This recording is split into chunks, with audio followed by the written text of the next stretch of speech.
As President Obama pledges to help European countries shoulder the burden of the worsening refugee crisis, my Nightline co-anchor Dan Harris is there with some of his most optimistic travelers. They're young, social media savvy, and with only desperation back home.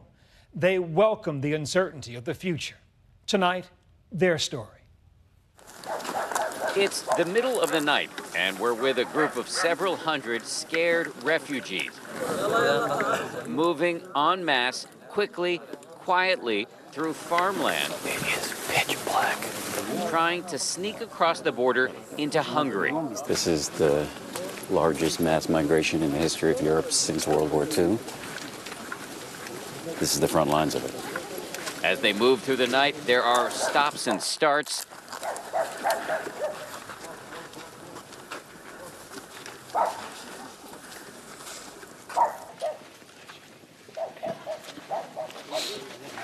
Everybody is very nervous. There are rumors flying about thieves in the bushes or cops up ahead. Everybody's very jumpy.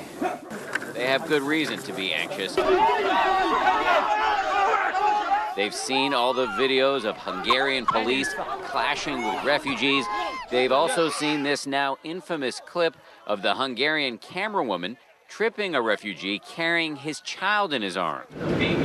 We have come to the Hungarian border following 11 young Syrian refugees whose journey from a war zone to a new life we've been tracking for days now.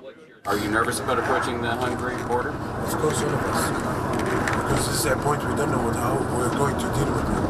The unofficial leader of the group is Ali, a normally jovial 21-year-old who tonight is on edge.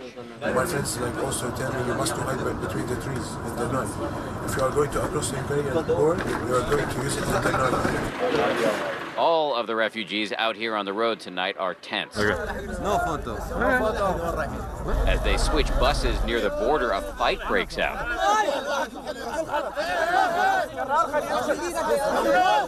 Ali struggles to keep his group together, pulling his friends up through the panicked mob. But as everyone is dropped off near the border, the group calms down and coalesces, and after a tense, confusing trek, often in near total darkness, I think we're starting to get close. they make it to the border. It is just the latest harrowing step on a life-changing odyssey for these 11 young Syrians who we've been following for more than 2 weeks. Ali, where are you from? I'm from Syria, from Aleppo. Hello.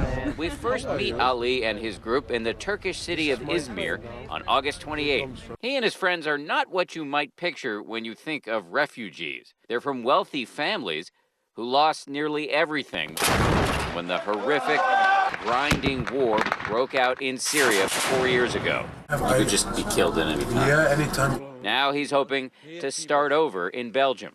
Also in the group, Ali's niece, Rawa, an 18-year-old who likes soccer, yoga, reading, and American music. Bruno Mars. I love Bruno Mars. Bruno Mars. Yeah.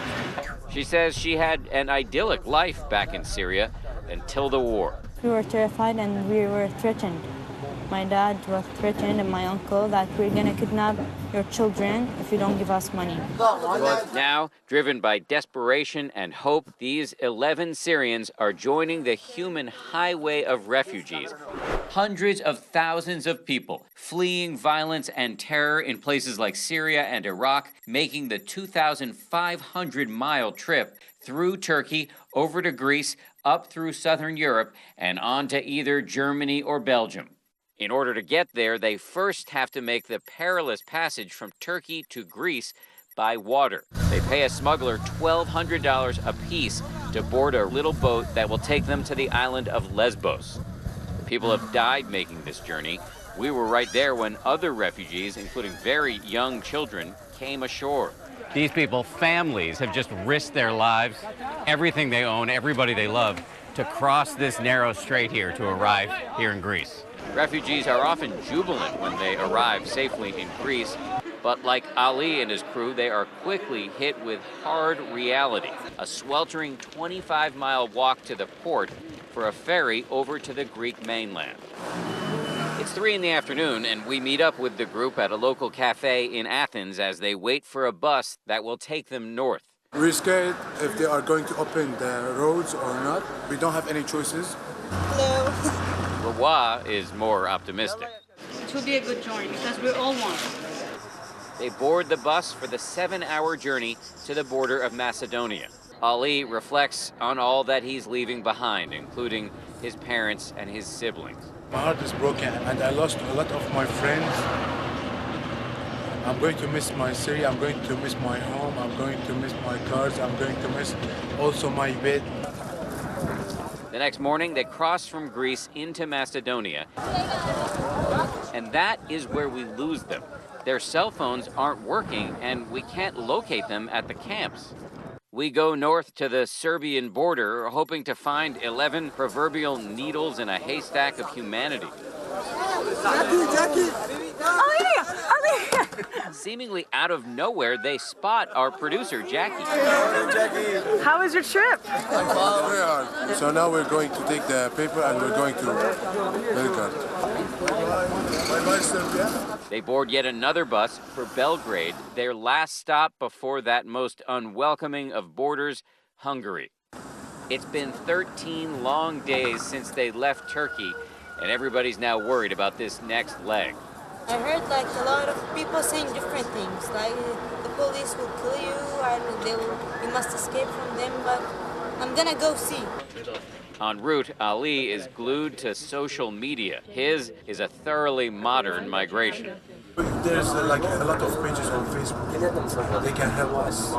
So this is like being a refugee in the social media age. Yeah. But first, they have to get to Hungary. After leaving them at the border, we find them again, hiring a smuggler to take them north to Budapest. They make it safely from the border to the capital city, which brings us to this afternoon, when the group boards a train for Austria. I feel good right now. Why do you feel good now? The dangerous things are finished. As these young Syrians near their final destinations, there are raging debates happening in European capitals about how many refugees to accept. Today, President Obama said America would take in 10,000 Syrian refugees over the next year.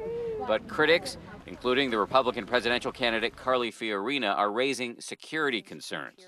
I mean, we are having to be very careful about who we let enter this country from these war-torn regions to ensure that terrorists are not coming here. I'm going to tell you something. Muslims, they are not terrorists. We are not terrorists. Just hours ago, Ali and his friends got off a train and walked to the Austrian border. We arrived, wow. They're finally safe now and feeling both reflective. So, was it worth it? We finished the journey in a good way. And also a little giddy, asking us before we leave them to mark the moment together. Oh, you have a selfie stick? Oh, yeah. You traveled with a selfie stick? For Nightline, this is Dan Harris on the Austria border. Our thanks to Dan for that report.